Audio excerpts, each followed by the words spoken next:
최근 스웨덴이 나토에 가입을 했습니다. 그 배경은 푸틴이죠. 나토 가입국들이 점점 늘어나면서 러시아를 압박해오는 상황을 참지 못했던 것 같습니다. 그래서 우크라이나도 침공을 했던 것 같고요. 이 상황은 러시아 주변국들의 나토 가입을 더 부추기게 되었습니다. 핀란드가 조금 먼저 가입을 했고 스웨덴은 헝가리의 딴지에 걸려 잠시 지척거리다가 최근 가입이 성사가 되었습니다. 스웨덴이 나토에 가입한 것과 우리나라는 무슨 관계가 있을까요? 스웨덴의 1, 2차 세계대전 때 상황을 보면 흥미롭습니다. 1차 대전 때부터 중립국을 선언하고 독일과 그리고 그 외 연합국들 양쪽 사이에서 적당한 이익을 취했었고요. 2차 대전에 들어서서도 독일과도 거래를 하고 탱크도 만들어서 팔았다고 하더라고요. 그리고 영국에는 비행기의 주요 부품인 프로펠러 보링을 만들어서 팔기도 했다고 해요. 우리가 흔히 스웨덴 하면 나무가 많고 임업으로 유명하고 이런 느낌으로 받아들이지만 실상 스웨덴은 기계공업이 굉장히 발달한 나라입니다. 볼보도 사브도 스웨덴 기업이니까요. 아니, 기업이었으니까요. 스웨덴의 GDP 구성을 보게 되면 ICT 부분도 굉장히 많고요. 그리고 자동차랑 관련된 그리고 기계랑 관련된 것이 실제로 많이 보입니다. 우리가 흔히 생각하는 커머더티 이런 쪽은 생각보다 적어요. 즉 스웨덴의 강점은 세계대전 중에 중립을 지킬 수 있었던 이유와 연결이 되어 있습니다. 유럽에서 가장 철광석을 많이 생산하는 나라는 바로 스웨덴입니다. 이걸 기반으로 해서 기계공업이 발전을 한 거죠. 중립을 하겠다라고 해서 주변 국가들이 그냥 두는 건 아니거든요. 스웨덴도 사실 2차 대전 때 위기가 있었다고 해요. 독일이 노르웨이로 갈 때 길을 열어라. 어디서 많이 들어본 얘기죠? 그래서 철도길을 열어줬다고도 합니다. 하지만 독일은 스웨덴을 건드리진 않았어요. 스웨덴으로부터 얻어낼 것이 분명히 있었기 때문입니다. 스웨덴은 양쪽 진영에 줄 게 있다 보니 중립을 지킬 수 있었던 거죠. 이러한 상황은 스위스도 마찬가지였던 것 같아요. 유럽 대륙이 혼란스러울 때 돈이 많던 사람들은 스위스로 돈을 예치하기 시작했습니다. 왜? 안전한 나라였다고 여겨졌기 때문이죠. 그 배경에는 스위스의 용병의 전설이 있습니다. 용병으로 채용이 되었을 때 마지막까지 고용주를 지키는 부대로 유명해요. 1, 2차 세계대전으로 빨려 들어가고 있던 유럽에서는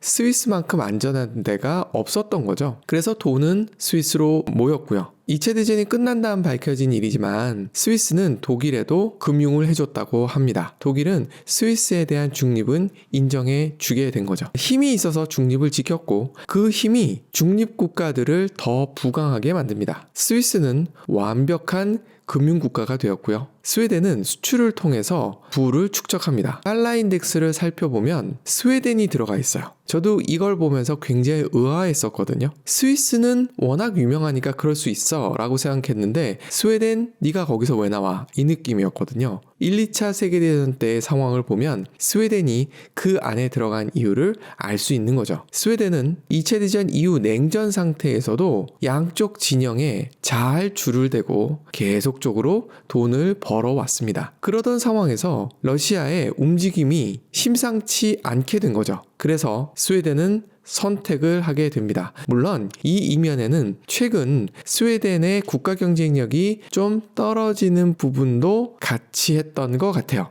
즉 중립을 지키는 것보다 나토에 가입하는 것이 국가적으로 이익이 된다고 판단한 것이 아닌가 싶습니다. 그러면서 달러 인덱스에서의 스웨덴의 역할, 힘, 어떻게 변해갈지 굉장히 귀추가 주목됩니다. 이 의미는 전 세계 금융시장에 일대 변화가 올 수 있다는 거죠. 틈이 생기기만 기다리고 있었던 국가들이 있어요. 대표적으로 브릭스죠. 하나의 국가는 아니지만 다수의 국가들이 합쳐져서 달러 이외의 화폐로 거래를 하고 금융을 하고 싶었던 겁니다. 그 중에 중국이 가장 열정적이었던 것 같아요. 중국은 아프리카 등지에 인프라 투자를 엄청나게 합니다. 달러로 빌려줄까요? 혹은 달러로 투자를 할까요? 그럴 리가 없죠. 위안화로 투자를 했겠죠. 그 수익금은 달러로 달라고 했을까요? 위안화로 달라고 했을까요? 기축통화가 되는 확실한 길은 투자입니다. 그리고 그 투자에 대한 수익을 가져올 수 있다면, 특히나 자국 화폐로 가져올 수 있다면 굉장히 강력한 힘을 얻게 되는 거죠. 미국이 2차 대전 이후에 보여준 그 모습 그대로를 답습하려는 것 같습니다. 이러한 과정에서 중국이 하고 있는 것이 또 하나 있죠. 1대1로 사실은 연결되어 있습니다. 교역로를 연다는 것, 다수의 국가와 무역을 한다는 것, 이것은 투자랑 연결이 될 수밖에 없죠. 즉 교역, 투자, 그리고 그것을 이어주는 무역로, 서로 밀접한 관계를 가지고 있습니다. 그래서 중국은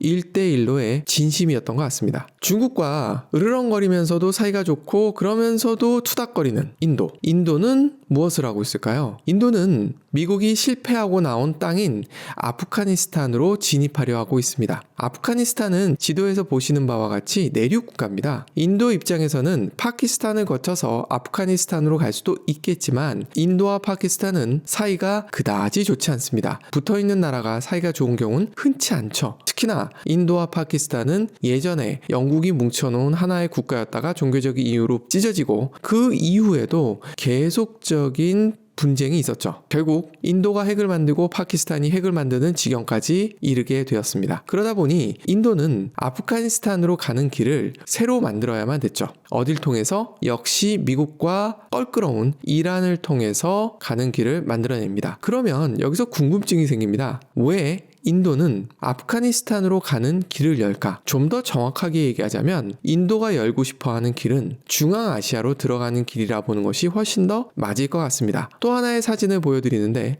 중앙아시아, 탄으로 끝나는 수많은 나라들이 있죠. 이 나라들에 진출한 한국 기업들을 보여드리고 있습니다. 주로 에너지 기업을 표시하고 있습니다만 최근 카자흐스탄이라는 나라에서는 수많은 희귀금속들이 많이 발견되고 있어요. 그래서 우리나라도 카자흐스탄에 관심을 많이 가지고 있습니다. 이러한 국가들은 대부분 내륙 국가고요. 이러한 국가에서 채굴한 광물자원, 커머더티라고들 얘기하죠. 이런 것들을 가져오기 위해서는 길이 필요합니다. 인도는 이 길을 만들고자 하는 거죠. 단순히 길을 만드는 걸까요? 아니겠죠. 협력 체계를 만들고 그걸 통해서 인도의 국제적 위상을 높이려는 거겠죠. 인도의 루피, 만약 이러한 전략이 성공한다면 상당히 주목해 봐야만 하는 통화가 될 수도 있습니다. 최근 중국이 참석하지 않았던 G20에서 인도와 그리고 중동 국가들이 미국의 주도하에 인도, 중동, 유럽 회랑을 만들자라고 합의를 했다고 합니다. 이들 국가들은 종교도 달라요. 그럼에도 불구하고 손을 잡았어요. 이익이 된다면 적당히 접고 들어갈 줄도 아는 듯한 모습을 많이 보여줘요. 길이 생기면 경제적 발전이 따라오니까요. 길의 중요성을 가장 먼저 보여준 나라가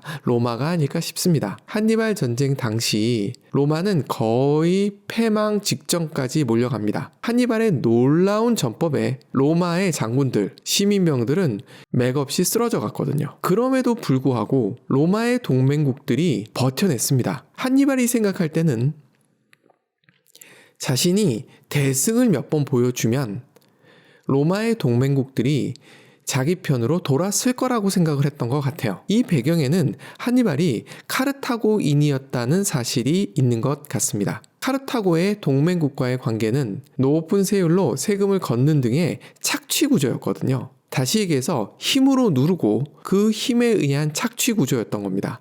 흔히 우리가 생각하는 제국주의 그 모습이었던 거죠. 근데 로마는 좀 독특했던 것 같습니다. 동맹국이 된 국가에게 세금을 걷지 않습니다. 단지 전쟁이 일어나면 전장에서 함께 싸우기를 원했던 거죠. 로마가 밀리고 있을 때 동맹국들이 밀을 보낸 적이 있다고 해요. 그럴 때 로마는 밀은 돈을 주고 샀다고 합니다. 그리고 군사적 지원은 얼마든지 받았고요. 그리고 로마는 한니발 전쟁으로 거의 망하기 일보 직전까지 가면서도 세금을 높이지를 거의 않았다고 해요. 아주 일시적으로 로마 시민에 대해서 세율을 2배로 잠시 올린 적은 있었으나 거의 유지를 했다고 하고요. 동맹국들에게는 금전적인 착취가 거의 없었다고 해요. 일제의 모습과는 상당히 비교되는 부분이 많은 것 같습니다. 이 배경에 무엇이 있었냐면 로마의 길이 있었던 거죠. 이탈리아 반도에 있었던 삼리움족 같은 경우는 흔히 얘기하는 문명화된 민족은 아니었다고 해요. 굉장히 거칠었고요. 하지만 로마에 복속된 이후 안정을 찾으면서, 다시 얘기해서 부족 간의 싸움이 줄어들면서 훨씬 더 많은 양도 키우고 밀도 재배할 수 있었던 거겠죠. 그러면서 경제적으로 훨씬 좋아지는 거죠. 여기에 도로를 놓습니다. 이 도로를 통해서 잉여 물자가 거래가 되는 거죠. 문명의 혜택, 경제적 부를 누릴 수 있게 되는 거죠. 또 이탈리아 반도에 있었던 에트루니아인들이나 그리스인들은 원래부터 무역을 하던 민족들입니다. 이들은 바닷길을 통해서 주로 무역을 했었어요. 그런데 육로로도 길이 뚫린 거죠. 그렇다면 더 많은 무역을 할 수 있게 되고 더 많은 부를 축적할 수 있게 되는 거죠. 경제적으로 혜택이 되기 때문에 카르타고보다는 로마가 동맹국으로 더 적합해 보였을 것 같습니다. 길은 경제적 풍요와 밀접한 관계가 있습니다. 러시아가 우크라이나의 나토 가입을 막기 위해서 우크라이나 침공을 한 결과 러시아 함대가 대항으로 나가는 길이 차단되기 시작한 겁니다. 우크라이나와 전쟁이 일어났을 때 터키는 중립이었습니다. 나토 회원국이면서도 러시아와 관계가 좋았거든요. 하지만 흑해에서 지중해로 빠져나오는 해협을 쥐고 있는 터키는 러시아 함대에 대한 통행은 허가하지 않는 쪽으로 선택을 하죠.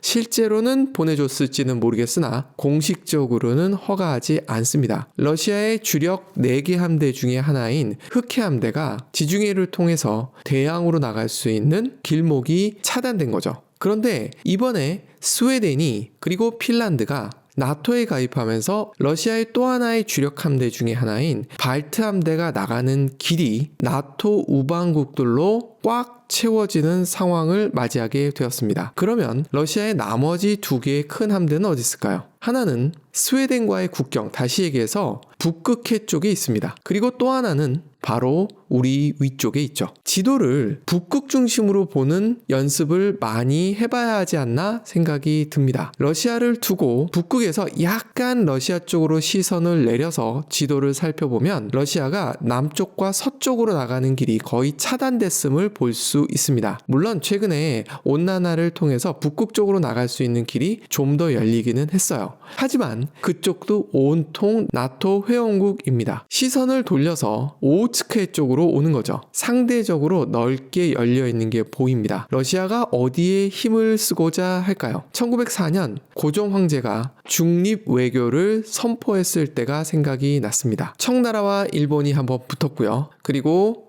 러시아와 일본이 충돌합니다. 이때 러시아 함대는 발트 함대였습니다. 출발을 발트해에서 한 거죠. 스웨덴 아래를 지나서 대서양을 지나서 아프리카를 돌아서 인도를 지나고 동남아를 지나고 그리고 남중국해를 지나서 들어오는 거였어요. 220일 걸렸다고 합니다. 왜 왔는지를 잊어버리지 않았을까요? 그리고 일본에게 처참하게 발립니다. 물론 러시아가 이때 혁명도 있고 했었기 때문에 지속적인 지원을 못했던 것도 하나의 원인이 되겠습니다만 너무 먼 것이 결정적인 원인이지 않았을까요? 러시아는 무슨 생각을 하고 있을까요? 20세기 초반으로 시계바늘 돌려서 다시 복귀하고 있지 않을까요? 한반도 주변에는 세계 4강이 다 모여 있습니다. 축구 4강도 아닌데 다 모여 있어요. 우리나라는 경기장인가요? 스웨덴과 스위스가 그러했듯이 중립을 지킬 수 있다면, 그럴 만한 힘이 있다면, 힘이 없으면 임진왜란 때처럼